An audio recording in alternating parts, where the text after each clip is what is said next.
Ready? This guy's going to be right. I just stand up. Thank you.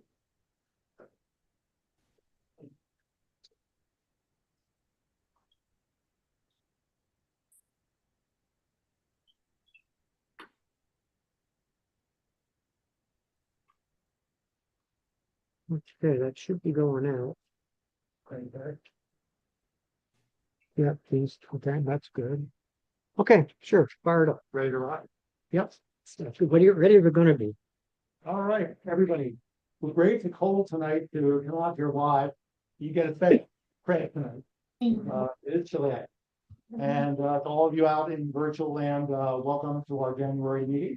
It's certainly good to see so many folks coming back and some new faces I see, which is rather wonderful. I won't embarrass you by making you introduce yourself, but we know who you are, so feel free to circulate around, especially before and after the meeting, and introduce yourself. First of all, who was out last night to see that occultation? Yes, wasn't that spectacular? That was really something. I ran home from work, set up, and I couldn't believe the level of detail that even a 3.5 inch telescope was showing on Mars. Down in the muck at first, but as it got up in the sky, I could see a polar cap very easily. Some of the dark surface planetary markings. It was just wonderful to watch all that stuff kind of disappear in such a big. So for those that got out there to enjoy it, yeah, real treat. We have kind of a busy meeting today. So the first thing we'd like to do is acknowledge, we're going to do these now, right? Well, let me go through the slides. Okay. And I think they're at the end. Okay.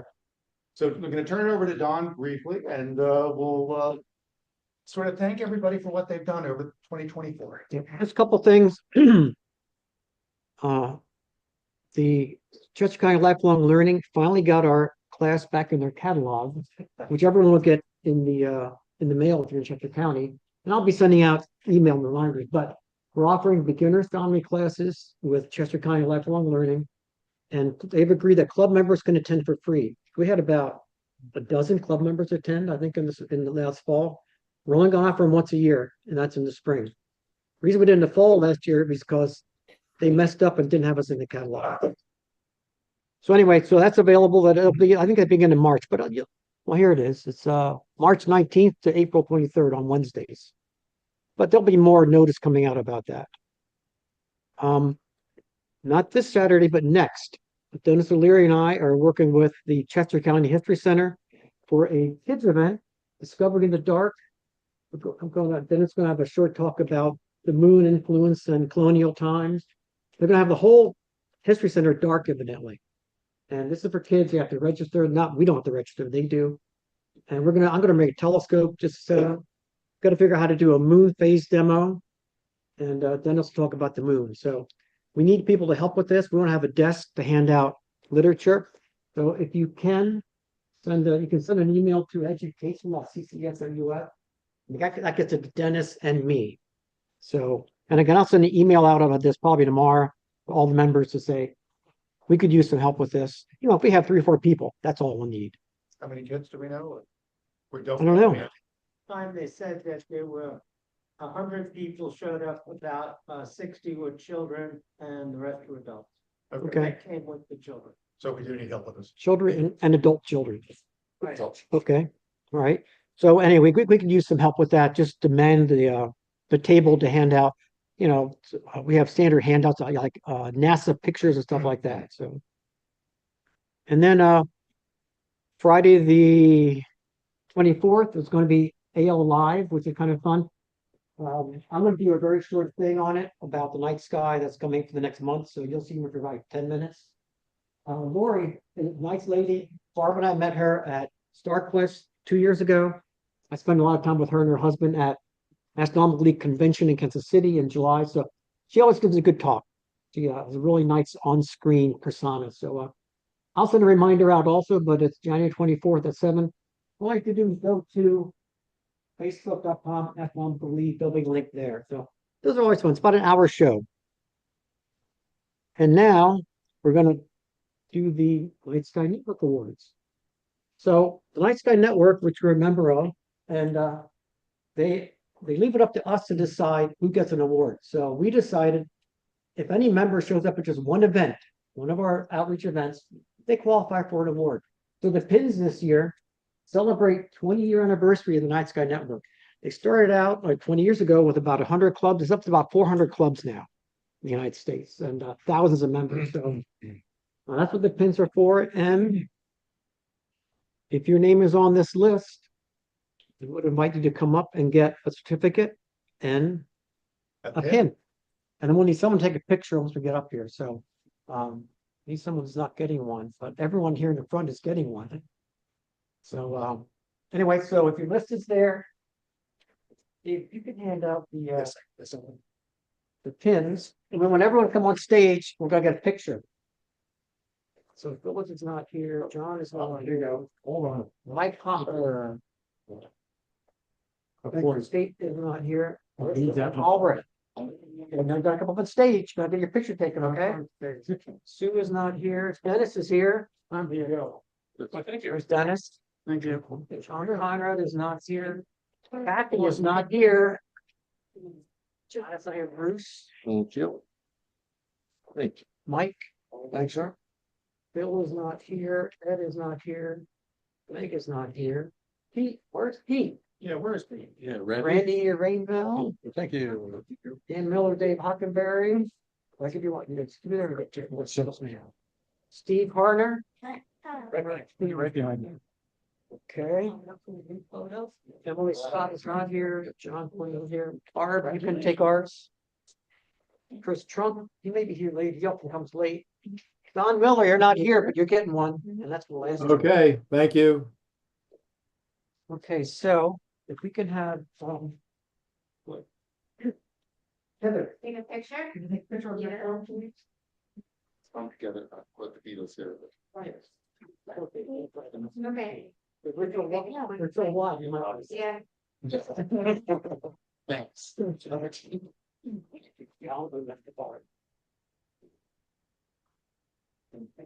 got you all in pretty. If you can get up, if you can get us on the screen, we can be included. I got you on spot. I'll do one more this way. 1, 2, 3. 1, 2, 3.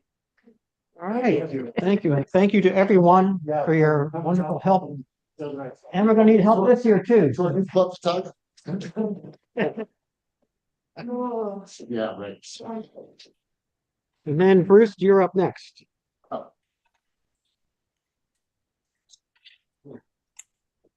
Albrecht, yay for being here.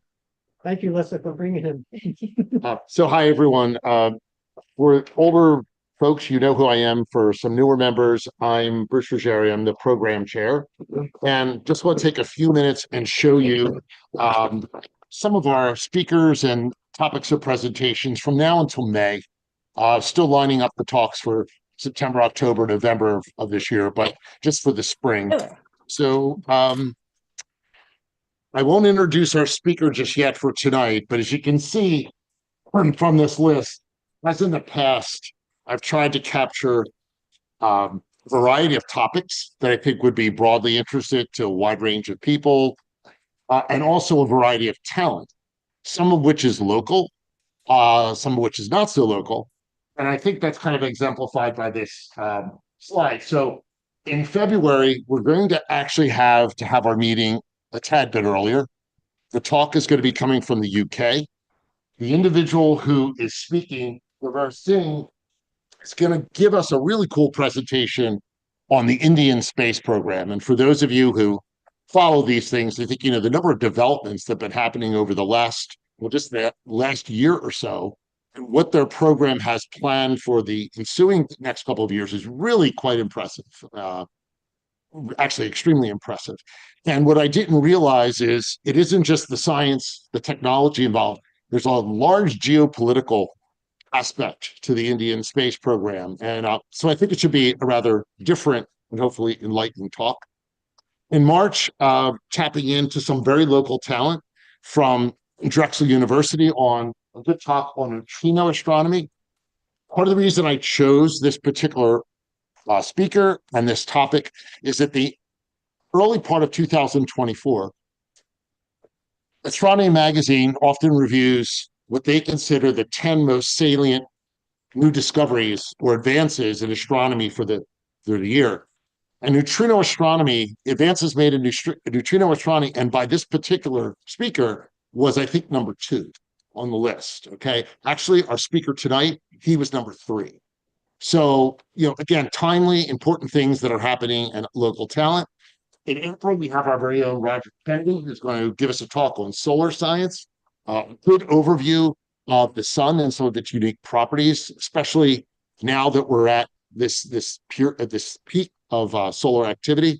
And just as a reminder, Roger was going to give this talk last April, the time of the solar eclipse, and had some medical issues, so we decided to push him forward to next spring. And then in May, rounding it out, is a pretty esteemed astronomer from MIT. And he's going to be talking about some new research in exoplanets and identifying both the properties of those planets and especially looking for biosignatures in the atmosphere of those planets. So again, just a kind of a broad mix of things that we'll cover between now and the spring. And then again, as I said, I'm working on our topics and our speakers for September through November. So with that, I will stop. Hold on. One next slide. Yeah, that's what I want to talk about. Before I introduce our speaker, I do want to mention something about the Chester County Astronomical Society Scholarship Fund that we have for Westchester University students. If you're a member, you received a mailing from me probably last Friday about this. And it has a lot of details, so I don't want to recapitulate all of it, but I do want to mention some things about this because it's really important.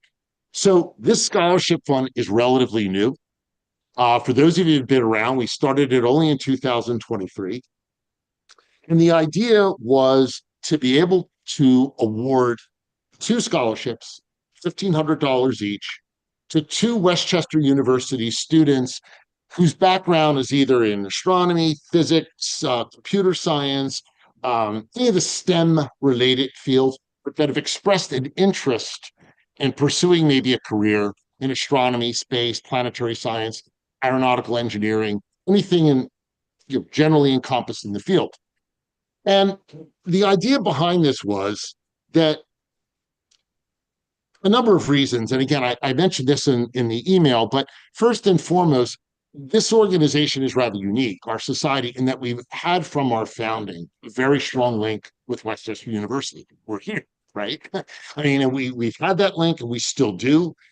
We have a great interface with the Westchester University Astronomy Club. Sometimes some of their members attend these talks. So we wanted to kind of solidify that and really give it substance. And this was a way of doing that by providing scholarships.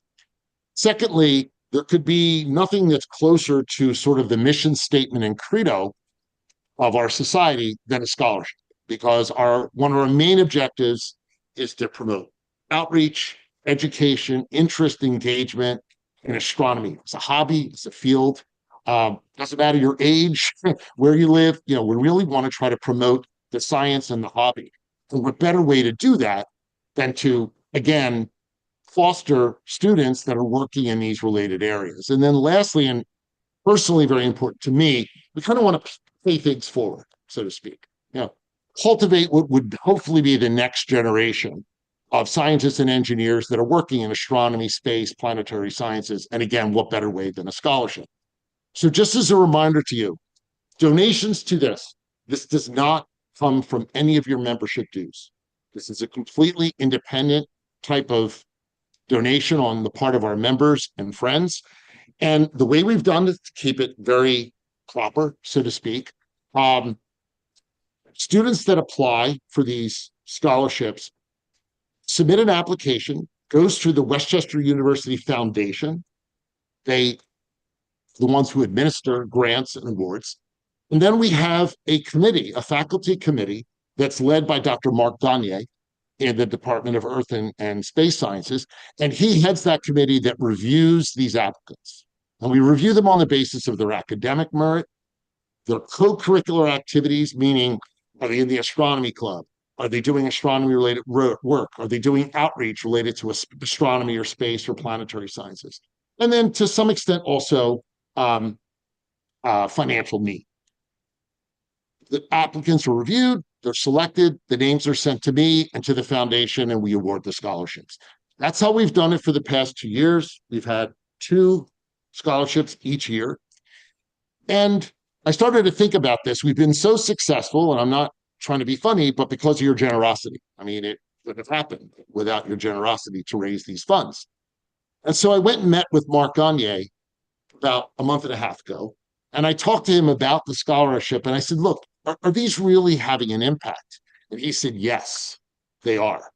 Doesn't seem like a lot of money, $1,500, but for the students who got them, it was a significant help with fees, with books, with lab fees. It was a big deal. And he said, so these are impactful, and the amount of money is perfect, but there's a great need. Okay, there's a lot of students who are in need of some help. And so I thought, let's push it. This year, we're going to try to do 3 scholarships. And we're already well on our way there, because from some of our funds from last year, we had just shy of $2,000 left again in our account. And so when I sent out the email on Friday, I said, we need to raise $2,500 by the end of February. And that seems like a lot. But amazingly, in the last 5 days, we've raised over $700. So we can do this. We're about $1,800 short of our goal. This is important. And I say it's important. It's not just me. The executive committee thought that this kind of scholarship fund was a really important and worthy thing that we'd like to support every year, make it literally part of the cornerstone of the organization. And really, it makes us unique of any other local astronomy clubs. I belong to DVA. I know people at Chesmont, Delaware Astronomy. No one has anything like this. So we think it's a really good thing. So I'm appealing to your generosity here. Please go back and look at that email that I sent. I'm going to send other reminders in the next week or so. But no donation is too small. And if you do have any questions, you can either email me. I'll talk to you after this meeting if you're here in person. But we just want to thank you in advance, again, for your help and for your generosity. So thank you. Speaker, we good? Okay, is he on? Do we know? Is he there? Hi, yes, I'm here. Oh, I see. you are here. Good. Yeah, but Okay. Don Miller hasn't been on yet. Oh, Don, yeah, hold on, Joel. And, Thought you were skipping me. No. okay, Don Miller, you're up. All right. Good evening, everyone. I'm going to share my screen here. Let's see. There we go. Are you seeing that? Nope, Hold on. Share. now we're seeing it. It's starting. Now we got it. All right, do your All right. slideshow. Try it. There we go. All right, Okay. everybody. So I'm going to give you an update for our observing for this month. As Dave actually already said, we had a fantastic event last night with the occultation of Mars by the moon. It was fantastic. I hope everyone got out to see it. It was hard to see without a telescope or binoculars, but it was great. I had my wife I was dragging my wife out the whole time to see it. So just some highlights for this month for observing. The moon is full on the 14th, and the new moon is going to be the 29th. On the 20th, as I mentioned in my newsletter, the opportunity to review the straight wall feature on the moon. So if you haven't seen that, it's a fun thing to look for. These are always fun features, the Clair Obscura features on the moon. So I'll be pointing those out as the year progresses. Planets, we just talked about the occultation of Mars. Mars is also in opposition, so it's a pretty good size. It's not really large, but almost 15 seconds in diameter. So it's a reasonable size depending on your scope and of course seeing conditions. So hopefully you can get out to take a look at that while it's at opposition. Jupiter is well placed all night, and it's got its nice big disk of 45 seconds in diameter. So should be, with good seeing, some nice views there. Uranus is also well placed, of course, a lot smaller, about 4 seconds in diameter, but not too hard to find if you have, you know where it is. And then, of course, on the 21st, we have 6 planets at once in the early night sky. Venus will be setting early, so you want to get out not too long after dark to look for that, but that's also a really nice, not too frequent event. And also, Comet Atlas was really visible just recently from the southern hemisphere, not from our hemisphere, and they were actually seeing it in the daylight. I would have loved to see that. And they weren't sure if it was going to survive the pass around the sun, but it did. And so now it's coming back, and we actually can see it. It rises around 7:30 in the morning, and sets around 5:38 in the evening. Magnitude right now about minus 0.2. So it's going to be getting dimmer, but for the next week or so, you should be able to get a shot at that if you look very early in the morning for that. So that's pretty exciting. And then I was just pointing out some objects that you might want to consider. Of course, a double cluster in, I'm focused on Perseus, one of my favorite constellations, Caldwell 14. It's really visible. It's really two different objects in there. It's about 6,300 light years away, and you can see an image of it here on the right. Beautiful to look at.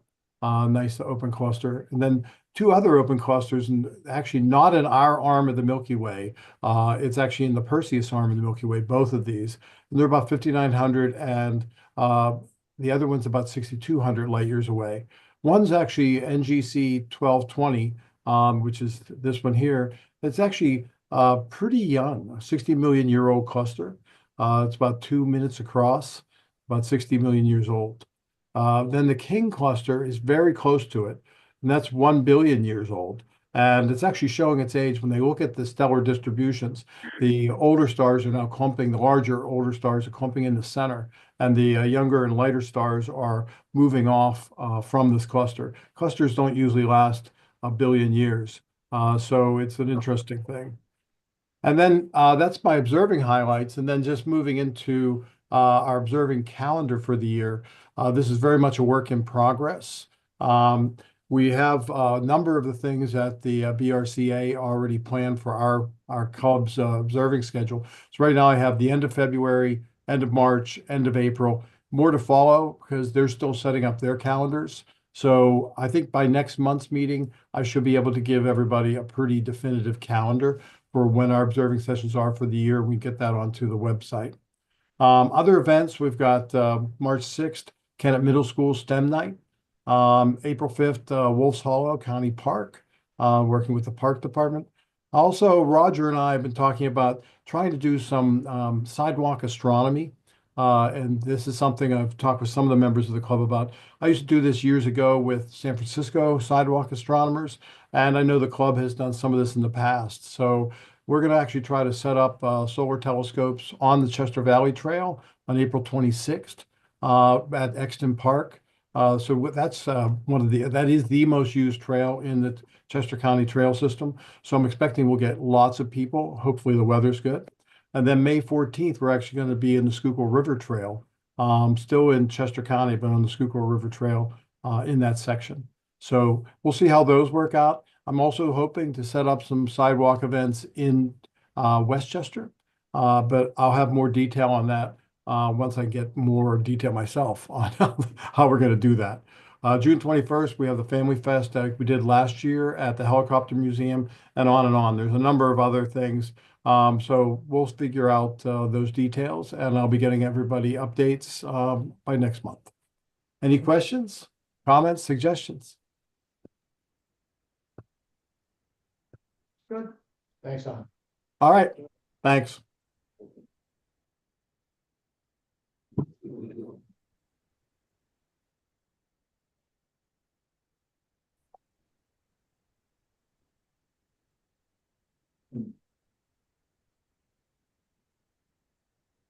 Okay, so it is a pleasure to introduce our speaker for tonight, who is Joel Elijah from Penn State University. This is a long title that Joel has, but it's quite impressive. He is the Lee M. Hammerstrom, Dr. Kaika Miwa Ross Early Career Endowed Chair and an Assistant Professor of Astronomy and Astrophysics at Penn State. And Joel studies how galaxies form using large ground-based and space-based telescopes, large surveys, and quite ultra-fast astrophysical computing. One of the reasons that I sought out Joel as a speaker, I was mentioning this earlier, in the latter part of, early part of 2024, some of the work that Joel and many of his other collaborators have done in so-called universe-breaking galaxies that are basically sort of question or seriously call into some issue our current models of cosmology because of their age and when they were formed. It was deemed, one of the hottest topics in astronomy for that particular year. And so I reached out to Joel, and despite his busy schedule, he agreed to eventually come and speak with us at a time when he would be having yet additional information about some of the groundbreaking work that he and his large group of collaborators had done. It's really impressive that despite his relatively junior age, Joel has an endowed chair, which is pretty enviable, and he's offered over 100 scientific publications. I think most notably, he received an award in the end of 2023 for being the top 1% of cited researchers in astrophysics. So it's a real pleasure to introduce Joel. He's going to speak to us tonight about surprises at the dawn of time from James Webb, a first look at the first stars, galaxies, and black holes. Joel, thank you very much. The floor is yours. Lovely. Well, thank you. That was a fantastic introduction. Let me go ahead and share my screen here. I'll take a couple seconds to get set up.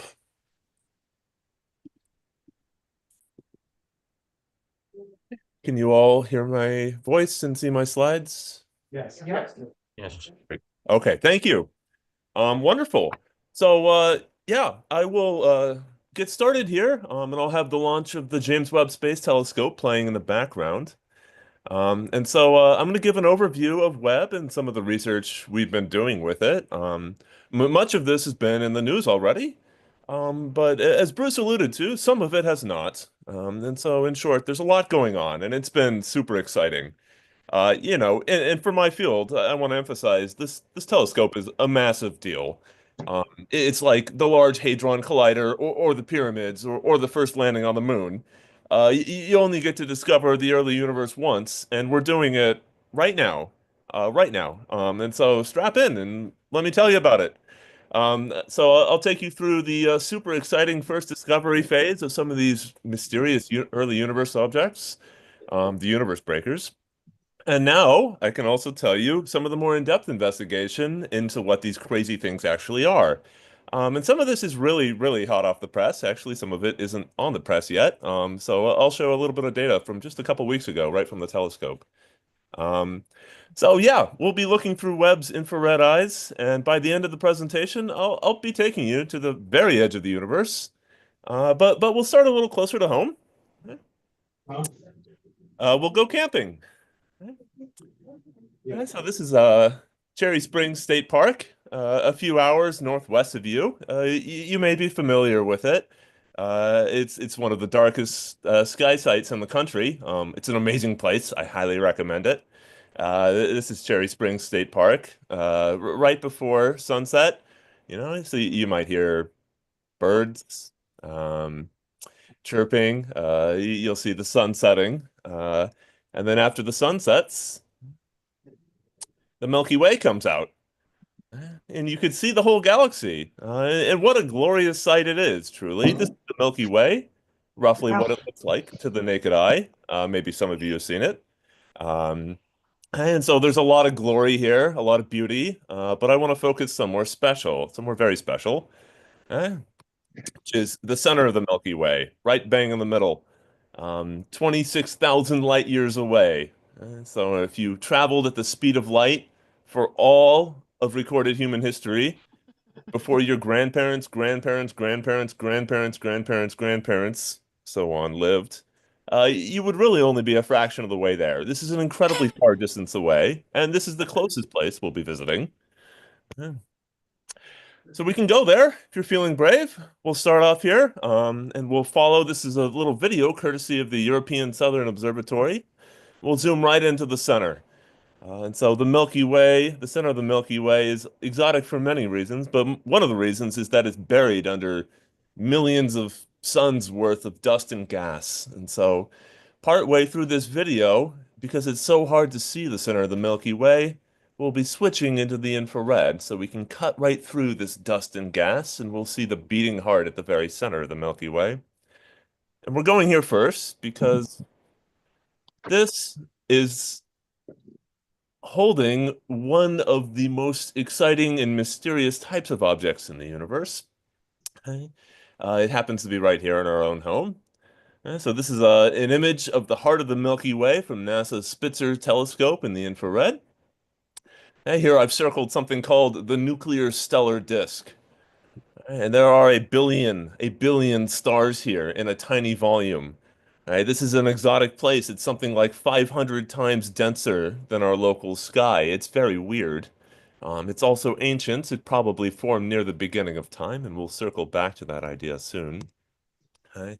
But on average, the nearest star is about a tenth of a light year away. It's very close, compared to us. That's insanely close. It would be a very bright night. It would look more like the day if you were to look up. Right? And so we're actually not quite done zooming in. We're going to get a little closer here. Something called Sagittarius A star. And this is the object I want to talk about a little bit. This is a supermassive black hole. It's as heavy as about 4 million suns. Uh, A wild place. We're going to zoom in a little more. This is a radio image. And this is the inner, about 1,000 light years of the Milky Way. Really, it is the heart. And when you look in the radio, you see it's kind of an exotic place. You see all of these rings and structures. This is all hot gas from old explosions. And so we need to look in the radio so we can see past all the obscuring material. And when we do, we see that there's a lot going on in the center. It's a very dynamic place. There's a lot of excitement happening. So we have this violent path with all of these rings of hot expanding gas. These are millions of degrees Kelvin, very hot. We have these supernova remnants. There are things blowing up all the time in the center of the Milky Way.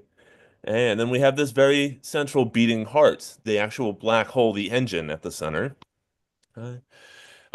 We live in very exciting times. We actually got the first image of the black hole at the center of the Milky Way in 2022, quite recently. This is not the image. I'll show you the image in a second. But this thing has the mass of 4 million suns, and this is the picture. This is what it looks like. Let me just show you what exactly we're looking at here. This inner region, this black region, this is the event horizon of the black hole, the point beyond which no light can escape. And then around it, we have this ring of superheated gas, this emission ring that we can see. It's very bright. And to give you a sense of scale, this is Mercury's orbit. So this thing is huge. Dense. Yeah. This is a very large object, and it's incredible. It's absolutely incredible. We have one in the heart of our own Milky Way. So, is this normal? How can we put this in context? Well, enough with the Milky Way. We're done with that for tonight. Let's go somewhere really exciting. Well, let's go somewhere else here. This is a picture of the night sky. And we're going to zoom in over here to Virgo, the Virgo constellation, which holds the closest huge cluster of galaxies. And we're going to zoom into the largest galaxy in that closest cluster, M87. This is something you can see with your own telescope. It's quite nearby and it's very bright. We'll zoom in. This is a giant elliptical galaxy. This is one of the most massive galaxies nearby. It's a fantastic laboratory for astrophysics. It's something like 53 million light years away from Earth. So the light we see from it is about from when the time the dinosaurs were around, a little bit earlier. And there's as much as 400 billion suns worth of stars in this galaxy. Just to put in context, if you take 10 of our own galaxies and squash them together, mix them up, you get something like M87. Okay, so 10 of our own galaxies together. This is M87. It's a wild place. And so the core of this galaxy, we're going straight to the center here. This is an even more exotic galaxy core. I told you the center of the Milky Way is something like 500 times denser than our own night sky, while the center of M87 is 5 times denser than that, 2,500 times denser than our own sky. We're going right to the center. It's a strange place as well. But the heart of M87 is particularly exciting because there's a black hole, a supermassive black hole at the very center, with a mass of 6.5 billion suns. So that black hole I just showed you, this is about 1,000 times bigger. It's really mind-boggling. This is the other black hole we have a picture of. This is the real picture of the black hole. It's fantastic, really. Fantastic to have this kind of thing. I've circled the black hole in the emission ring. And let me just give you a sense of scale here. This is Pluto's orbit. Wow. Wow. Yeah, it's insane. This is an insane object. Okay? Um, so this is here, this is where Voyager 1 would be, the most distant man-made object. We shot it off in the 70s. So it would have just barely escaped the event horizon at this point. It would have traveled through the black hole for something like 4 decades. These are incredible objects. Okay? And just for scale, I'll give you one last one in the nearby universe. So this is where it is in the night sky. We're going here to NGC 1277 in the constellation of Perseus. We'll zoom right in. This is in a galaxy called another name, Abell 1201. This is a 17 billion solar mass black hole. This is the largest black hole that we know of in our universe. And this is it. This is the sense of scale you should imagine. This big orange circle, we don't have a picture of it. It's too far away. But this big orange circle, that is the black hole, and in blue is Neptune's orbit. Absolutely massive. And so it would be about 4 light days across for reference. Okay. Good. What are these things? Are they typical? How do we put them in context? Where did they come from? Why did nature choose to put at the heart of every galaxy these supermassive black holes? Hey, there's no law of nature that says we need to have incredibly massive black holes at the center of every galaxy. Hey, this is some kind of emergent behavior. Some feature of the universe makes it so that when galaxies form, we get one of these things at the center, and we don't know why that is. And so I think some of the story of these little red dots is related to this. We don't know yet, but I'll connect it later. And so why is it like this? Just for context, I'll try not to show too many plots, but here I will show you a plot. So on the y-axis, this is just how massive the central supermassive black hole is. How big is it? How much does it weigh? And then on the x-axis, this is how dense are the stars in the center of a galaxy, which really is telling you how big is the galaxy itself. And so if you do a survey of the galaxies in our local neighborhood, and they're supermassive black holes, and you put these two quantities against each other, you get something like this. And so you can see the Milky Way here. It's in the lower left of the diagram. It's a relatively puny galaxy when compared to the real giants out there. And then you see M87 up near the upper right, near the top. But the striking thing here is that these galaxies and these supermassive black holes, they're not placed randomly. If your galaxy is bigger, your black hole is bigger. And that's true across the board. That's true in the local universe, that's true in the farther away universe. So this is telling us something really fundamental and something really mysterious. Something about these two things, they're connected. There's a causal connection. They interact with each other, or they're born together. Something like this. They're tied. Their fates are tied in some way that we don't yet understand. So we can posit a few ideas for how they might have grown up together or not. And so we have these 3 scenarios that have been outlined. This is from a 2012 article in Science by Marta Voluntari at the IAP in Paris. And so the idea is you start at the beginning of time, and there's kind of 3 basic ways this can go. Either we have something called symbiosis, where this supermassive black hole and the galaxy around it, they grow up together. They go to grade school together, they go to high school together, they go to college together, they grow at the same time. When the galaxy grows, the black hole grows. They do it in concert. It's an interplay, it's a back and forth. Could be. There's another scenario, which is quite possible, the so-called dominance scenario, where instead these supermassive black holes, they form almost immediately, right out of the gate, through some unknown and exotic physics. And then the galaxy forms around them. And so really, this isn't so much the Milky Way galaxy as it is the Milky Way supermassive black hole, and we're kind of the celestial debris which happens to be orbiting it, the dominance scenario. And then there's another scenario called the adjustment scenario, where perhaps, it really is the galaxy that's in charge, and then the supermassive black hole forms later at its own pace. The galaxy happens first, and then something in the galaxy maybe causes the formation of a supermassive black hole at the center. Maybe it's the conglomeration of many, many generations of the birth and death of stars, which somehow fall to the center through some gravitational processes. Could be. Okay. And I can tell you today, well, two of these scenarios are still pretty viable, but the adjustment scenario is probably not right. Um, how do we know that? Well, we can do science. Astrophysics is a science, and we can rule out hypotheses by taking observations. And so the best way to figure out why things are the way they are, why we have these crazy supermassive black holes at the heart of every galaxy, is to look back in time and understand how they came to be. And use things like here we have a picture of the Hubble Space Telescope. Eh, And here on the right, this is a slide showing the Hubble Ultra Deep Field, perhaps one of the most influential pictures in astronomy, where Hubble stared at a blank part of the sky for many, many days. And then when they stitched all the blank images together, they found all these galaxies blinking at us out of the darkness from the very early universe. And so these kind of data let us ask the question, what formed first? The galaxy or the black hole? Are we seeing naked supermassive black holes roaming around in these images? Or are we seeing these big old galaxies without black holes? Hubble is kind of a fantastic instrument to ask this question.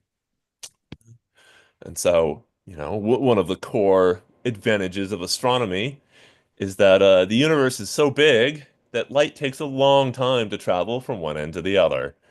And so this is a fantastic opportunity, actually.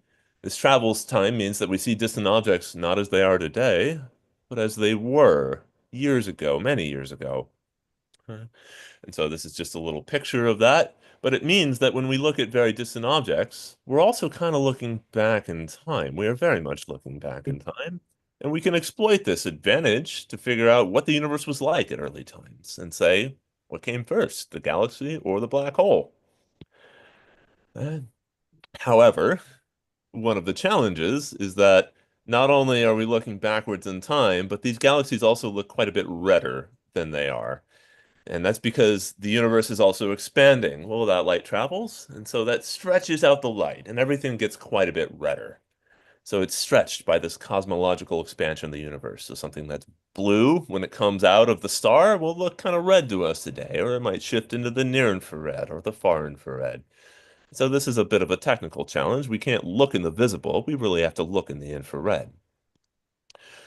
So Hubble can do that. Hubble got its glasses added on at later times. And so around 2009, it got this infrared camera attached to it by astronauts. So Hubble's a fantastic instrument. It can see quite far into the infrared. It peaks around 1.6 microns. And so we can see out to maybe the first 2 billion years or so.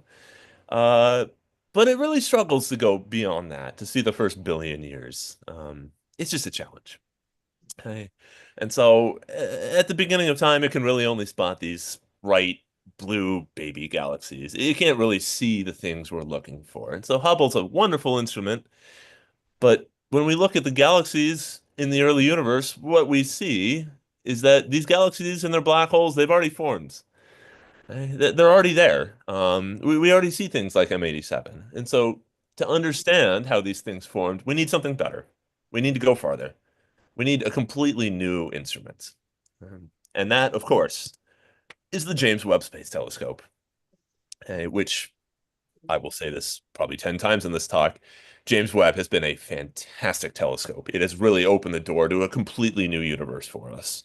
And it does that by observing farther into the infrared, which sounds maybe simple when I say it, but it's an engineering feat, which is absolutely incredible. The people at NASA have done incredible job. NASA and their international partners. I'm going to spend a little bit of time talking about Webb, just so I can tell you how different it is. Um, these are two different. On the left here, we have Hubble. Hubble's about 8 feet tall. Um, normally, when I give talks, you can see me physically. I'm about 6'6". So Hubble is about a little bit bigger than me, the diameter of the mirror. Fairly large, honestly, for a mirror. Webb is 22 feet in diameter. Webb is gigantic. This is a 2-scale picture. And it's so big that they have to make all of these smaller mirrors out of hexagons for structural stability. Webb costs $10 billion to make. It took something like 25 years to build. The whole telescope itself is larger than a tennis court. It's got a gigantic sun shield, which blocks out both the sun and the earth. And maybe most importantly, it orbits the sun, actually, about 1 million miles away from us. This is just a massive undertaking. You know, for comparison, Hubble is something like 100 miles into space from the surface of the Earth. It's far, but it's not that far. You know, you could probably drive halfway across Pennsylvania and you would reach Hubble. Um, is uh is everything all right over there? Should I pause?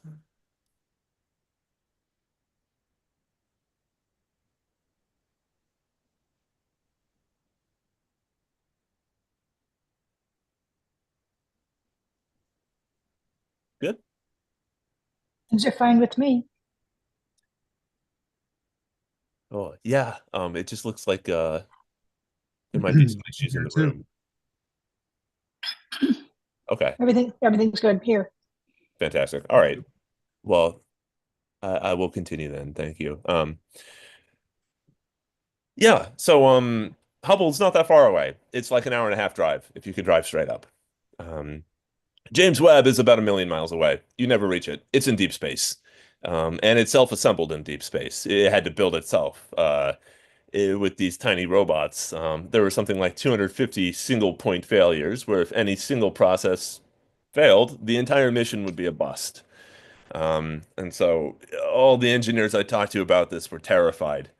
Um, okay, but it worked. Self-assembled. It worked. Very grateful. Um, okay, and oh, this is just a picture of where Webb is, more or less. So it's orbiting at a very special point called the Lagrange 2 point. That's a special place because the gravity of the Earth, Moon, and Sun cancel out, and so Webb can pretty much hang out there for as long as it has fuel. It's not being pulled in any particular direction. It needs to be in deep space because it needs to be super cooled. It needs to be very close to absolute zero so that it can see into the infrared. Otherwise, its own thermal glow would be too bright. It couldn't see the distant universe. Okay. So that's why it has to be so far away from the Earth. Um, of course, this means, unlike Hubble, if anything goes wrong, it's suddenly a piece of space junk. It doesn't work anymore. We'll never fix it. We can't send a team of heroic astronauts out there. So Webb is a absolutely fantastic gamble. It was built to last 5 years, but it's looking like it's going to last more like 20 years, due to over-engineering, an excellent launch sequence, and frankly, NASA is a national treasure. So So if I Webb, log in Zoom phone, it works. So I can hear him perfectly, Yeah, they're getting it on Zoom perfectly. We're the ones that are out in the cold here. right? sounds like some audio problems. Hmm? Hello?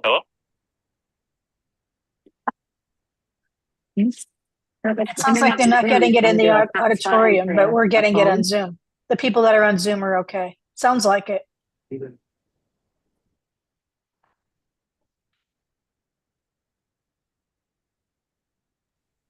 Um, Joel, you just may want to continue. I know your time's precious. We'll just see what they can connect. okay. Yeah, that's Couple of us could log in and could use our phones. yeah. All right. Um, yeah, I can just continue now. I'm happy to circle back and re-give some of the introduction, but uh, cool. All right. Well, so web, fantastic instrument, and it's working very well. We should have it for another 20 years if we're lucky. Um, assuming there aren't any serious micrometeorite strikes, which has already happened, but that's another story. Um, eh, it's just a little video of web self-assembling. We'll skip it actually. And so web is remarkable not just because it goes into the infrared, but because of how incredibly big it is. Webb has something like 8 times the light gathering power of Hubble. So it's something like 8 times more powerful. And it produces dramatically better images than the previous NASA flagship telescope that took these kind of images, Spitzer. And so here, this is just a little movie flipping back and forth between an image from Spitzer, which was state of the art just 5 years ago, into Webb. And you can see when Webb points at the same spot, you see so many more distant faint objects. Not only does it pick up more objects, but it also has much better resolution. Um, so it lets us see all these tiny things that we might have missed that might have gotten blurred out by the optics of the telescope. And that's very important for people like me who study some of the first galaxies. And so what I'm looking for when I look at these images, I'm looking for tiny little faint red dots. And those are what little objects in the very beginning of time, at the first billion years of the universe. That's what they look like. And and so Webb is built specifically to do this kind of investigation, to understand objects at the beginning of time. And so when we built Webb, there was a lot of things we didn't know, and Webb was built to discover them, to figure out what they are.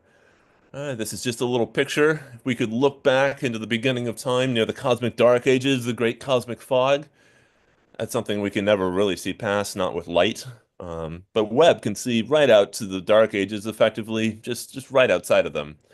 And so the big questions we had when we built Webb, things like how and when did the first stars form, the very first stars out of the thick hydrogen fog at the beginning of time, before there were any heavy elements? How did they form? A question we still have not yet begun to answer with Webb. How and when did the first galaxies form? um, the first real collections of stars that melted off the cosmic fog at the beginning of time, served as these little lighthouses. Those we can see. And I can tell you already, this little infographic says maybe the first galaxies formed at around 1 billion years after the Big Bang. Um, that's totally wrong. That's very out of date. We have seen galaxies far earlier than that at this stage, and so that was a huge surprise. I'll tell you about some of those. We plug it in over there again. Uh, and then the other question, the big one, how and when did the first black holes form? And these questions are What did you do? Huh? What did you do? I can hear a bit of echo, which is great because you can hear me. Now we can hear you. Got it. Excellent. We don't know how. uh, well, let there be sound, I suppose. Cool. Okay. So yeah, these are the big questions that Webb was built to answer. And already we found that some of our initial guesses were incredibly wrong. Right. And so that's why we build these telescopes to test our theories and find out why and how we were wrong and discover how the universe indeed was actually made and evolved from then. Um, and then maybe the most important type of question that we can answer with Webb. What should we be asking? What is it that the universe is hiding that we haven't even thought of yet? What kind of exotic questions or crazy physics have we not been able to think of with our, tiny little primate meat brains that the universe has cooked up for us? And so, somewhat famously, if you write down the 10 greatest discoveries of the Hubble Space Telescope. And then you compare them to the list of 10 things that Hubble was built to do. Um, there's maybe one or two things that are on both of those lists, you know. It's incredible. These flagship telescopes are like sailing ships that we sail into the unknown. We have some idea of what we want to find, but what nature chooses to give us is often far more exotic and exciting than we ever could have imagined before we got on that ship. And that's already proved true of Webb. I mean, these are the questions we wanted to ask, but a lot of the things that we found with Webb were nowhere near our bucket list. Right? And so that's only going to continue. It's been super exciting. Uh, and so there's this quote that I just think is fantastic. And so this is about the Hubble Space Telescope when it first turned on. And I'll just read it out loud. In 1995, astronomer Bob Williams wanted to point the Hubble Space Telescope at a patch of sky filled with absolutely nothing remarkable. For 100 hours. It was a terrible idea, his colleagues told him, and a waste of valuable telescope time. People would kill for that amount of time with the sharpest tool in the shed, they said, and besides, no way would the distant galaxies Williams hoped to see be bright enough for Hubble to uncover. Huh? Well, that Where turned was out he wrong? indeed. This was this was about the very first Hubble Deep Field when they pointed Hubble at a blank spot for many days and then discovered some of the earliest galaxies. And so that's kind of the thing I'm most excited about. That's what I work on, and just trying to find these remarkable things in the early universe. And so we had this debate about Hubble. It took a couple years for people to point at some blank part of the sky and just stare for days. We had no such debate about James Webb. Right when it went up, it was doing this. And so I'm going to show some of the first deep fields from James Webb, where James Webb performed the same exercise and found some absolutely stunning things. I'll just highlight a few of the fields that I'll be talking about in the second half of the talk here, where I actually show you some Webb data. All right, so here in the Ursa Major constellation, Webb stared at something like 1/20th of this very tiny field. This field is labeled Aegis. It's an old Hubble field, one of the Hubble deep fields. So Webb has a much smaller field of view than Hubble. And so Webb chose 1/20th of this already very small deep field to stare at very deeply. And this was called the Sears field. It was some of the first data released from Webb, and it's produced a treasure trove of science. So I'll talk about some of that. And here's another one. This is a survey I've worked quite a bit on. I'm one of the leaders of this survey. And this is a few months later, in October. Sears was imaged in July, and this field was imaged in October of 2022. This is near the Sculptor constellation, and this is called the Uncover survey. It's even smaller than Sears. Uh, this is that tiny little patch of sky. This is the deep field that Webb took. So it was pretty much empty. That's why we chose it. But Webb stared at it for some 60 odd hours, and this is what came out. And so what you see here, it's not a normal astronomical image. Normally, every point of light you see is a star. Here, almost every point of light you see is a galaxy full of stars. There's something like 100,000 galaxies in this image. And they're at all sorts of distances. Some of them are nearby. You can see all this beautiful structure. They're spirals or ellipticals, like things we see nearby. And some of them are very, very, very, very far away. Generally speaking, the smaller and redder they look, the closer they are to the beginning of time. And so we sift through all of these objects to find ones that might be from the early universe. There may be one in 1,000. And so these special ones will look like these little faint little red dots. And that's the kind of thing we're looking for when Webb turns on, stuff from the beginning of time. It was a super exciting time when Webb first turned on. This is Biden at his press conference unveiling the first data from Webb. Um, and just a point of sociological interest. All of the data from Webb are public immediately. All of the early data were public immediately. Most of the data nowadays is public immediately or within 6 months. And so it's just a stunning thing to have questions about the universe that were unanswerable the day before. Suddenly, the data are public. Anyone can look at them. You can download the data and play with them yourself. And so fundamental questions about how the universe formed and evolved were completely unanswerable the day before. And then the day after this press conference, suddenly anyone with the right expertise can figure this stuff out with just, a couple days of data analysis.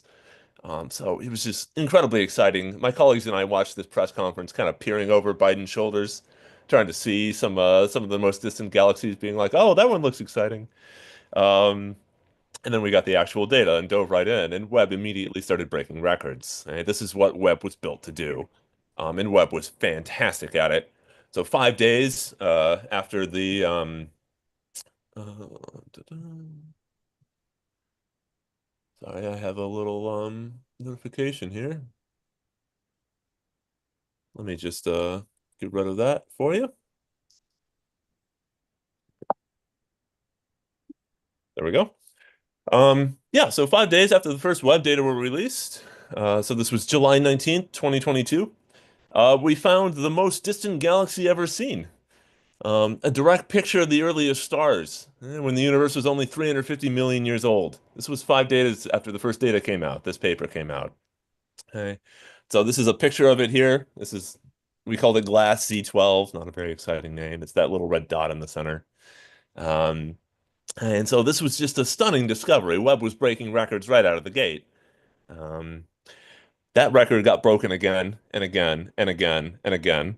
Um, we actually, one of the postdocs in my research group, Dr. Bingji Wang, shown here, she found the second most distant object ever seen by humans. The second most distant galaxy, Uncover Z12 and Uncover Z13. Uncover Z13 was the second most distant galaxy for quite a bit of time. This was an entire galaxy that had formed only 330 million years after the Big Bang. The infographic I showed just a little bit ago, this was before the launch of Webb. It had the first galaxies forming 950 million years after the Big Bang.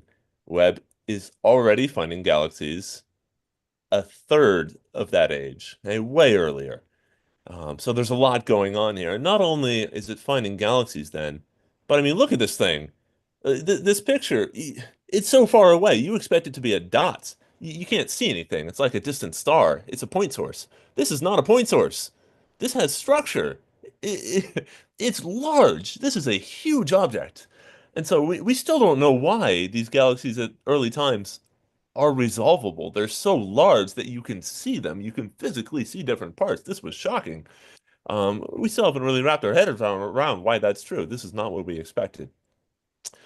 Okay, and so this is it's just been so much fun getting all of these data and seeing all of these new things that no one expected. But I will now talk about the most exciting discovery we made and its many facets. Oh, yep. Here's a picture of the Wikipedia page for the most distant spectroscopically confirmed objects. Here's our object, so we are on Wikipedia. This is a bit out of date. There's one object that's been found at redshift 14, just a little bit farther. So now we're third. But still, it's just been absolutely awesome to do this kind of work. But then, about a week after the web data came out, it was around 11 p.m. on a Thursday. I was already asleep. But my collaborators found something very surprising in the early web data, and they messaged my graduate student here at Penn State, Elijah Matthews, shown here. And they said, "Hey, Elijah, are you awake? We need you to fit this new data from Webb. I think we broke the universe." And so, kind of an exciting message to receive, right? Um, and then this was a Thursday. Elijah started. He had a sleepless night, and we all had some sleepless nights after that. But by 9 a.m. on Monday, this study had been submitted to Nature. Yes, it was very fast. And it was fast because it was incredible, and it remains incredible. Um, and so what we thought Webb found, and this still may be true, but there's other hypotheses too, and I'll get to that. Webb's first month revealed these early universe galaxies, which appeared to be incredibly massive. And the nickname we used internally, which did end up in the press as well, was universe breakers, because they seem to be completely in conflict with what we understood about how galaxies form.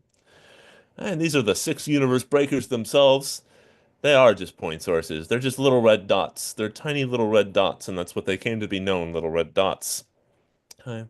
This is just another plot, and I'm showing this to show you how incredible these objects are. The universe breakers, there were actually something like 12, but they're labeled with these red stars, and then all of the other galaxies in the image are in gray dots. And so the y-axis is how much do these things weigh? And this is a logarithmic scale, so going from 10 to 11, that's a factor of 10 change. And the x-axis is how far away they are. Just for context, this is the mass of the Milky Way, so we're seeing galaxies that seem to be bigger than our own Milky Way by factors of 2 or 3. But we're seeing them when the universe was about 500 million years old, or 3% of its current age. This was stunning. This is like checking in on your toddler and finding a fully grown adult. Okay? It's startling, and you have questions. And this is not what you expect to find. You expect galaxies to grow gradually over billions of years. They're little star factories, and you turn them on, and they go steadily until you get to today, and you have something like the Milky Way. But these things seem to have popped out of existence at the beginning of time. So what is going on? This is not what we were expecting. And so it made a big splash. This was a really exciting time. This was all over the news. Um, so it was one of the biggest science news stories of the year. One of the little images here is a video of me getting interviewed on live TV, something I had never done before. So it was fun. They let me write my own questions that they would then ask me, and so I thought, oh, I'll write some easy questions. I know how to do this. I'm a scientist. I can answer. And they did ask me a couple questions, but then on live TV they pivoted. They said, okay, enough of this. What do you think about aliens? Are they real?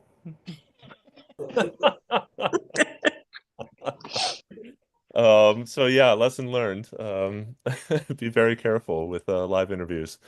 Um, we haven't found aliens. Um, so it made a huge splash. But Webb kept taking data. And so we found a lot more about these little red dots. Whatever these things are, they're appearing all over the sky. These are not rare. These are everywhere. Okay, and so anywhere you point Webb has a really tiny, tiny field of view, but we see little red dots everywhere. Okay? They seem to be very common. So what are they? Okay? They don't really fit into our existing theories of cosmology. The dark matter that you need to shelter these galaxies and let them grow, it's just not there yet. It's too early. And so they're just really uncomfortable objects, and fascinating. They're so bright. They're so surprising. And so we kind of narrowed it down to a couple possibilities. Okay. One, our models for understanding how galaxies grow and evolve are very wrong. Very wrong. Fundamentally wrong. Broken at the core. They're still made of stars, we know that, but how they formed and how they grew over time and the types of stars that are in them, everything's up for grabs. Galaxy evolution is very hard science to do, so there's a number of ways this could be wrong, but all of them are really exciting. Okay. Another possibility, our understanding of the early universe, specifically cosmology, the science of the universe as a whole, it's flawed. It's flawed in some fundamental way. There's a few theories for how that could be, and those still very well may be true. It's hard to do science, 12, 13 billion years away from Earth. But this is another way to explain them. You know, maybe structure formation started way earlier than we thought. Something called early dark energy is possible. And there's a third possibility as well. These are no galaxies. Or maybe they're only partially galaxies, but instead they're these huge feeding black holes at the beginning of time. And this is also surprising, because these would have to be mega black holes, uh, about the size of things we see, the largest things we see in the local universe. Remember that tour of M87 we did at the beginning of the talk? This is the kind of thing we're seeing. but this would be also at the beginning of time. This would also be shocking. It's the same problem. These black holes should grow over the course of billions of years, but apparently we're finding them at the beginning of time. So what is going on? Okay, so none of these, one, two, or three, it doesn't matter. It's going to be a shocking answer. Okay, none of these things are what we expected. Okay, so what is it? Supermassive black holes? Can we explain this?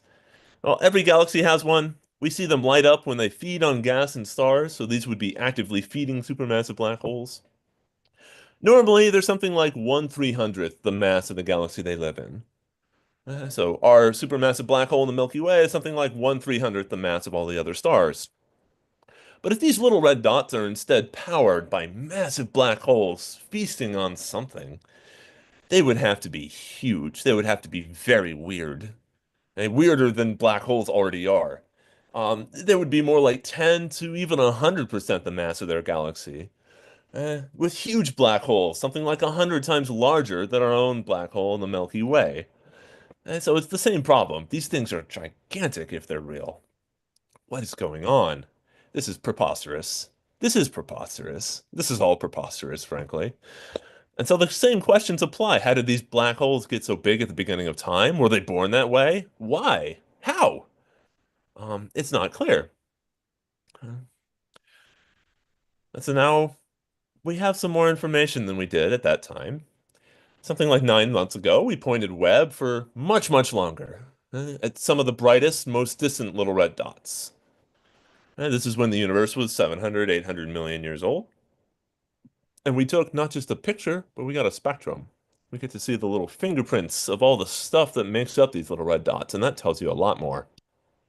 And the data that came back were surprising. And I'll just show you some of the raw data here. This was already published. This was led by my postdoc, Bingji Wang again. So this was published about 6 months ago. And on the right here, this is the actual spectrum that came out of Webb.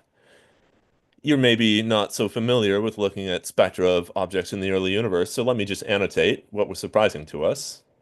Here, these big lines, this says that there's gas in these objects. They're spinning at thousands of kilometers per second around these supermassive black holes. So they're black holes. But here, this little feature, this is a characteristic feature. I'll tell you about it in a second. But this is characteristic of very old stars. And so the first data that came back, it looked like two things were true. One, we had a ton of very old stars at the beginning of time. So these are massive galaxies. But then two, they're also massive accreting black holes. Both things. Not necessarily what I would have bet, but that seemed to be the case. And so this study was published quite recently, like I mentioned. And so I just want to illustrate how weird this is. Okay? If these are tiny, super dense galaxies that formed with their supermassive black holes right when the universe began, that's strange. That's surprising. Okay? It would be something like taking the Milky Way and cramming all of the stars of the Milky Way into a sphere 100 times smaller. These things are like the Milky Way, but they're in a sphere of size 200 light years. Okay? So we'd have an actively feasting supermassive black hole. It's just next door. I mean, it's closer than something like Betelgeuse. It's closer than most of the stars we see in the night sky. Truly exotic objects. So we'd take something like the Milky Way here and just shrink it to something like this. And that would be a little red dot, supposedly. This is insane, even for astrophysics. Where insane things are pretty normal. This is insane. But the other explanations, and there are lots of explanations because no one knows what they are. Everyone's excited. Everyone has a theory. The other explanations are just equally exotic. Hey, maybe there are no black holes at all. Maybe there are so many stars that everything moves as fast as it does near a black hole. Or maybe there are no stars at all. Instead, there's one supermassive black hole with a massive, thick atmosphere, light years in size. I do want to emphasize that we don't know. We don't know. We don't know what these are. They could be supermassive galaxies. They could be black holes. They could be both. They could be neither. We still haven't quite figured it out. We have some clues. but the clues don't make any sense. If they are supermassive black holes, we have a different problem. Supermassive black holes should grow over billions of years, but here the universe is just too young. The universe is 700 million years old. It doesn't make sense. So we need new physics. We need some incredible physics that can make these supermassive black holes very early. And there's a few theories for how this could happen. The exotic deaths of the very first stars, they don't die like normal stars do today, but instead they collapse directly into mega black holes, which then have to merge and form into some giant ball of black holes. Or some unknown physics, so-called primordial black holes that happen before stars are even born in the first few minutes of the universe. Could be. If these are black holes, we have a lot of work to explain how they got so big. And I just want to take one moment to emphasize how cool this is and how good of an investment it is from a public science perspective. Let's just assume there was a cosmic vending machine that turns money into knowledge. How much money would you pay to, put it in the vending machine and you get out an answer? How much would you pay to learn things like no other life exists on other planets? I see the birth of the first stars, or map the universe out to the great impenetrable cosmic fog. You can you can give money and you get out answers. I want you to really stop and think about it. What is that worth to you? Understanding how it all came to be. You know, I got pizza today, maybe $20. I'd certainly pay $20. Maybe a tank of gas, 60, $70. I don't know. Well, the James Webb Space Telescope costs about $30 per US citizen. So I hope you're willing to pay a little more for some of these fundamental questions, but these are the things that we should be able to answer with James Webb. And that's how much it costs. It's an incredibly efficient machine. And so a friend of mine put it this way, James Webb is witnessing the birth of stars until the edge of time for what US consumers spend annually on potato chips. Fantastic. And so one last thing. Normally, that's the end of my talk. Okay, little red dots. They could be several things. We don't know what they are. All of the possibilities are exciting. However, over the holidays, over the last couple weeks, the James Webb Space Telescope took data of two different little red dots for two separate international teams. Those teams have a lot of cross-pollination. I'm on both, so I can share you some of this. There's two different teams, but they seem to be telling the same story, and that story is really surprising. It's getting a little late here, so I'll try to get through some of this fast, but I'll give you a little bit of stellar physics first to understand why this is surprising. So in the early universe, you think everything's forming stars very quickly. Everything's young, everything's new, it's growing quickly. And so what that means is that we see only the brightest of these stars. And these are called O stars. They're the most massive stars. Stars 10, 100, 1,000 times as massive as our sun. And so O stars are just huge things. There's a little picture in the lower right. Our sun is a G-type star, and so the O stars are just mega stars. And these tend to be what we see with the James Webb Space Telescope. They're extremely hot. 25,000 degrees Kelvin or hotter. And so because they're so hot, their atmospheres are all made of this plasma. And plasma, everything's ionized. It has no distinct characteristics. It's kind of featureless if you try to take a spectrum in the lower left. There's no features. There's nothing to see. And so this is what we expect to see in the universe. Galaxies full of these young baby blue stars. Nothing there. But instead, in the little red dots, we saw something different. It's in the lower left here. We saw something that looks like this in the lower left. It has all these wiggles and these features. And what's going on? What is this? Well, this big set of wiggles here, this is called a Balmer break. And the name doesn't matter. What it means is that there's a ton of hydrogen around there. Cool, dense hydrogen. And so Balmer breaks only occur in cool, dense parts of the universe. So they're typically the atmospheres of older stars. Not an O star, not a B star, but something smaller, something like our own sun. Our sun has a Balmer break. There's a bunch of hydrogen in the outside. And so these bright stars kind of have to die to let us see these cooler A-type stars, which have all this neutral hydrogen around and cause this transition. This normally takes hundreds of millions of years. And so when we say we see old stars in these little red dots, that's what we mean. We see all of this cool, dense hydrogen absorption. In the local universe, this only happens in stars. Only stars have this kind of signature, these cool, dense hydrogen. And so when you see it in the little red dots, we say, oh, wow, we see old stars. That's why it's surprising. So we think, wow, these little red dots are full of old stars in a young universe, and that's shocking. That's the whole train of reasoning. Hey, it's this dense hydrogen that we're seeing, this hydrogen absorption. So what's surprising about these new observations? Here are these two little red dots. This is a picture of what this hydrogen absorption normally looks like for a normal little red dot. So these two blue lines, this is what it looks like. It's just a tiny little bump where we see all this hydrogen absorption.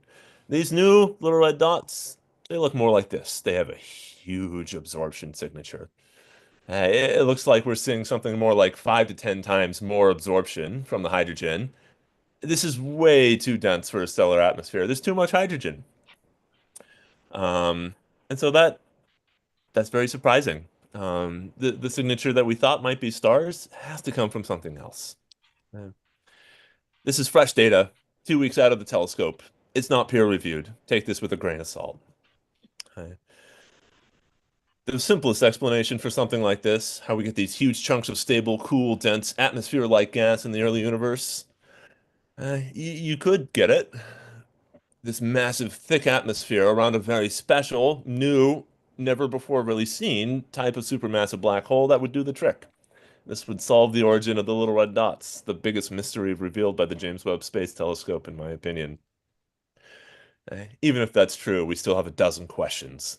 Are these typical? Are these aberrations? How did they form? What kind of physics do you need? Are there cosmological implications? Why are they everywhere in the early universe and then suddenly they disappeared? We don't know. So that's it. I just want to say these are early days. Webb has looked at a very, very tiny fraction of the sky. There are far more mysteries waiting to be discovered in the deep universe. I'm super excited about it. And so stay tuned. Got a lot to learn. All right. Thanks, everyone.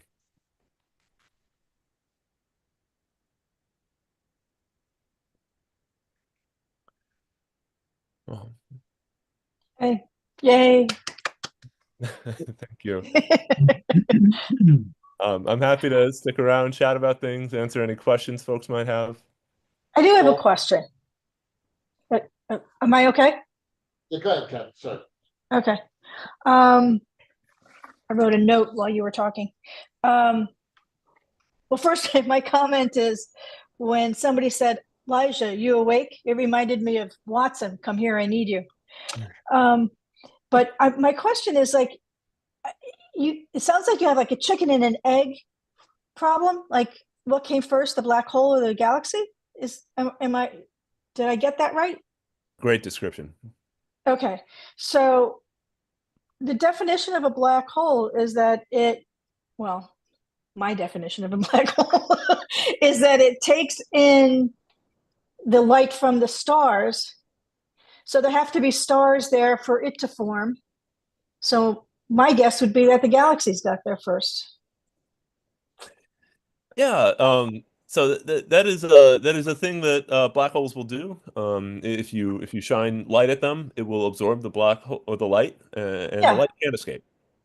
But what black holes are made of is matter, is stuff, and that matter had to be compressed down to a very, very, very small radius.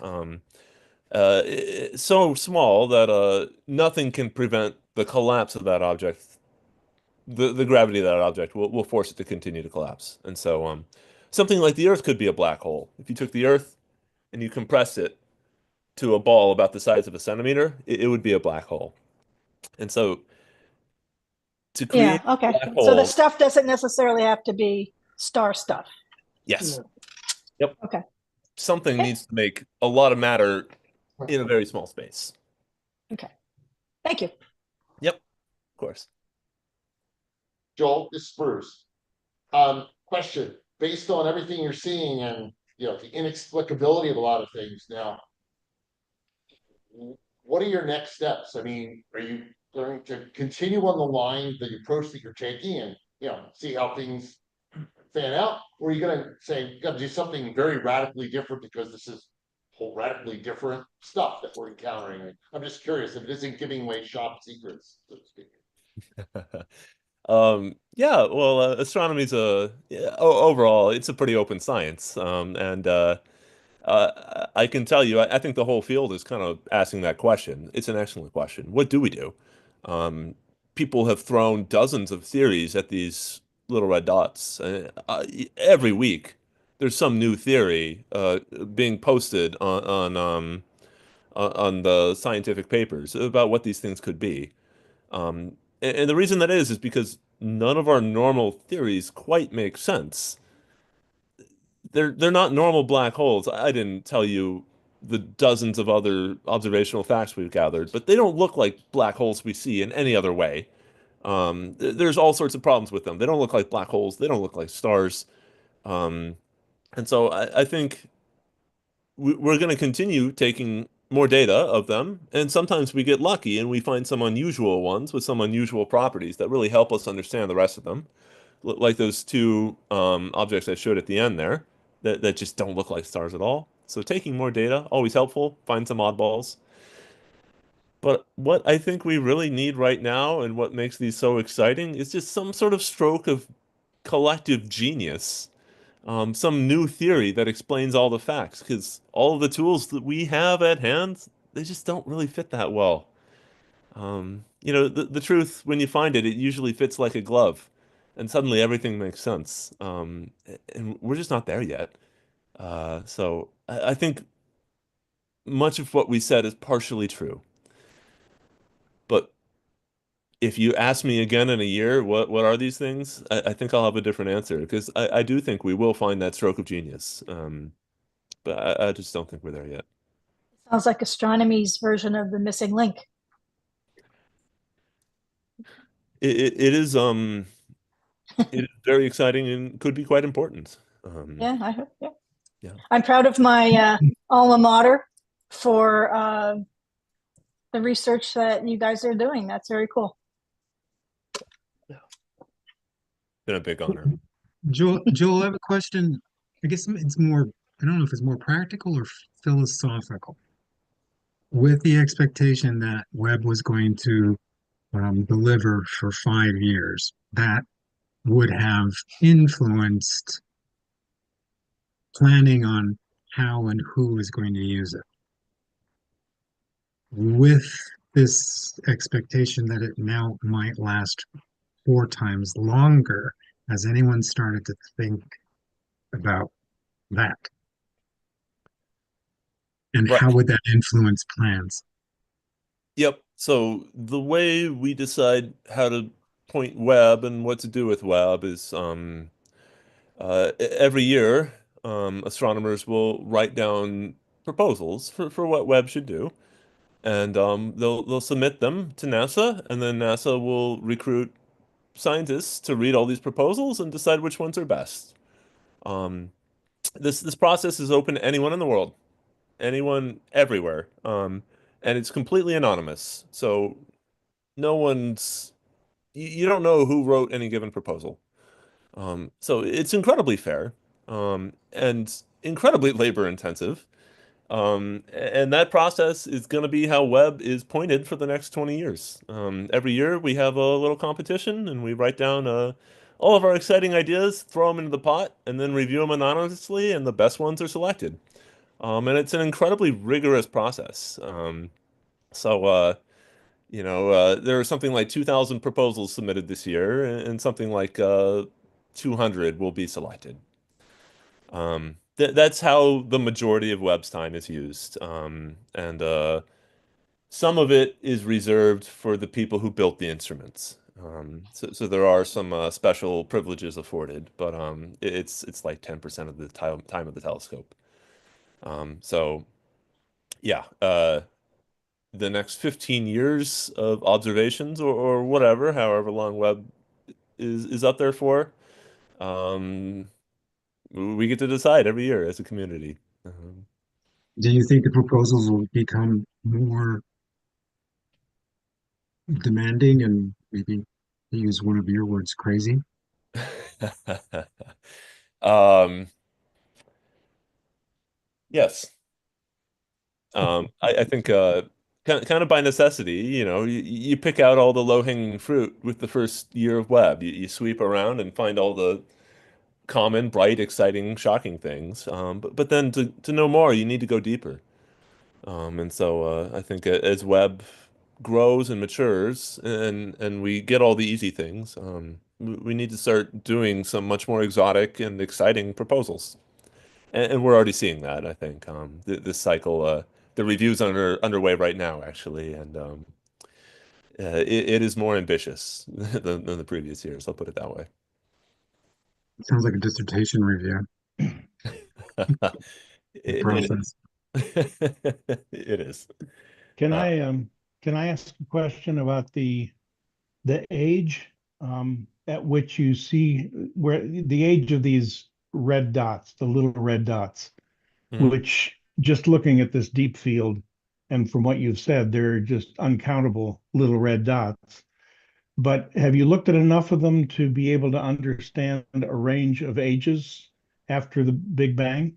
Is it a large span or are they all at one particular time horizon, 300 to 400 million years or something like that? Yeah, this is one of the peculiarities of the little red dots. The earliest one I'm aware of was Redshift 8, which I'm sorry, that's jargon. That's maybe 600 million years after the Big Bang. And then the latest one that I'm aware of is Redshift 2, which is about 2 billion years after the Big Bang. Oh my gosh. Um, so something in the universe started making them and then stopped making them. Uh, it's a big clue, but no one's quite figured out what it means. They live in a very special time in the universe. And with retrospect, we realized that Hubble did see a few of them, but Hubble had no idea what they were. Just no idea. It really took Webb to understand what we might be looking at. Two questions, if you can, do you hear me okay? Yes. It would seem like black hole or a galaxy that the early universe was a lot clumpier and denser than maybe we had originally thought. Would you say that's the case? Yes. It is much smaller and much denser. And that's true no matter how you slice it. Uh, if these are galaxies, they're like I said, it's something like the Milky Way in a ball the size of 300 parsecs. It's crazy, or 300 light years, 100 parsecs.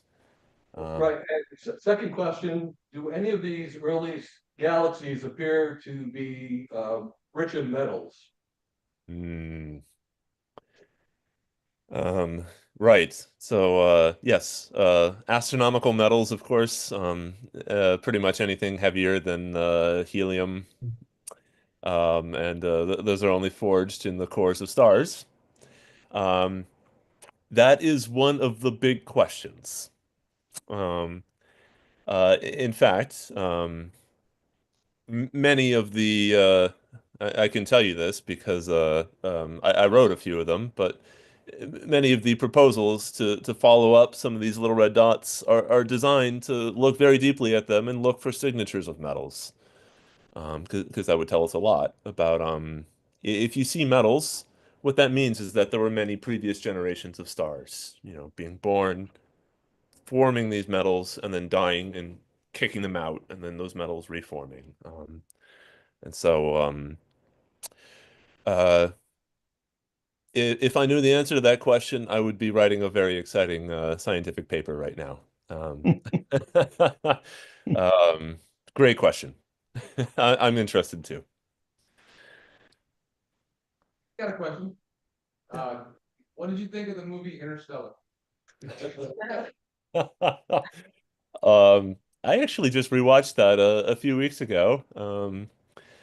I'm a big humanist. In spite of it all, I believe in humans. I think we're very special. And there's nothing else in the universe that we've seen like it. And I think I kind of have to believe that as an astronomer. Otherwise, the vast scales of time and space that I deal with every day would kind of, existentially blow out my small mind. Yeah, I think Interstellar had a lot of really good science in it. It had some bad science. Uh, the ending was you know, well, I don't want to spoil the ending. It was.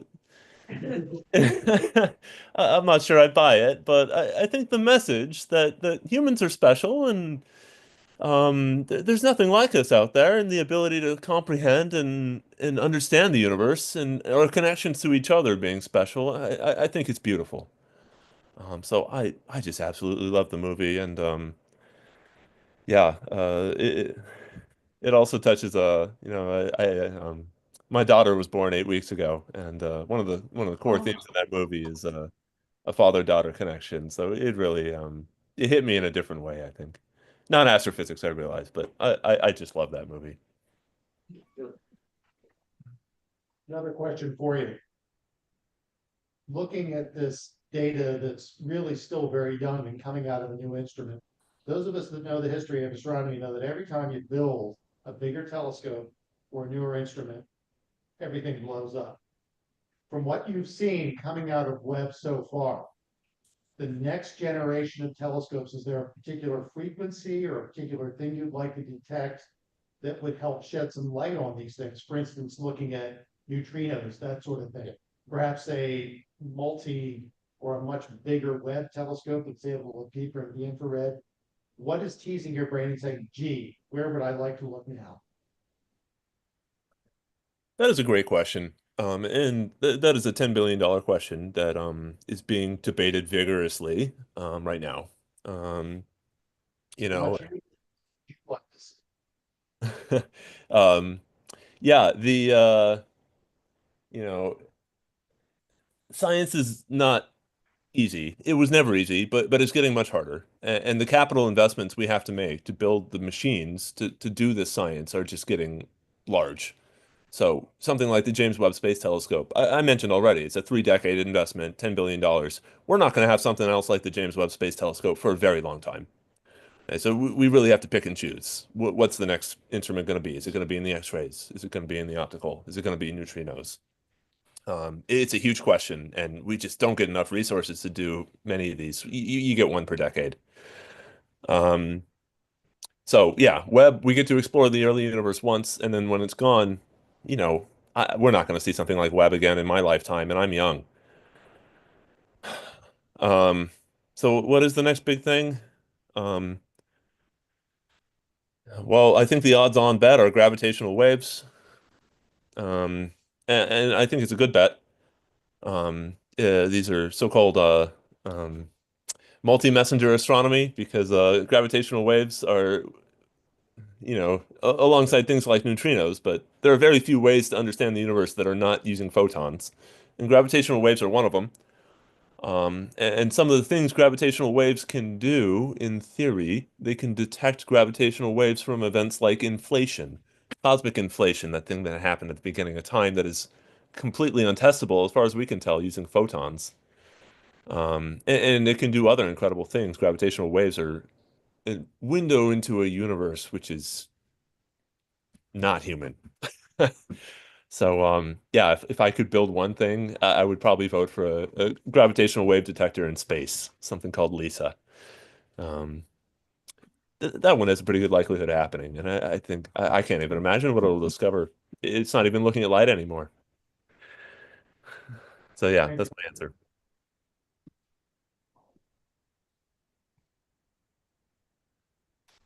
Joel, I think we've exhausted you. Thank you so much. Thank you for an incredible presentation. Really appreciate it. Thank you. Oh yeah, thank you. It was a pleasure. Thank you for all the great questions. It's been wonderful. Thank you. Thank you.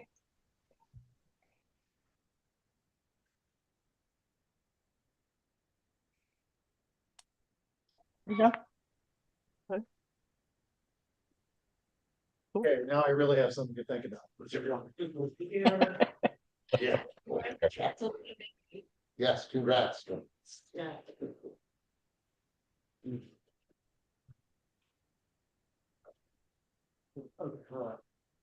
All right. Now we all have something to chew on when we go home and try and break our heads open on that when we go to sleep tonight. But what a great presentation. Thanks for finding that. And just everybody, we know what's coming up next month. I would also like to just put out there that we are, even though Don Miller has stepped up to temporarily take over the observing chair duties, he can't do it indefinitely. We are still looking for somebody to fill that position. It's really more administrative than anything else. That's not, you don't have to know a lot of astronomy to be able to do it. Don't even have to have a telescope. But it is an important job, and anybody that is even remotely interested, please talk with myself, with Don, or with Don Miller about it, and we'll see about plugging in the position. Please think about it. So, before it gets too much colder tonight, we'll see you next month, and keep looking up. We have some great things coming up. Thank you. Thanks. Bye. Thanks. Stay warm. Thank you, I will. You too. Not fair. Hey, John. Not fair.